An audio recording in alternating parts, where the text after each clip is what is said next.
कीर्तिमृद्धिं ददातु मे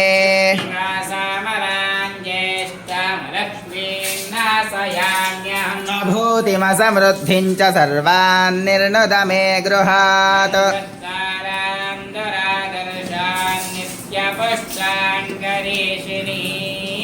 ईश्वरीगुं सर्वभूतानां तामिहोपह्वये श्रियम्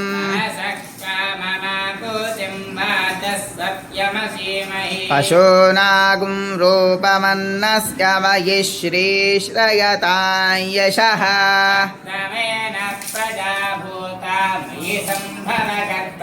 श्रियं वासय मे कुले मातरं पां हरिणीं सुवर्णरजतष्टजां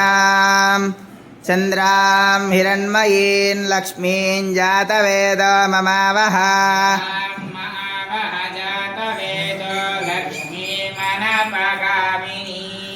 यस्यां हिरण्यं विन्देयङ्गामश्वं पुरुषानहम्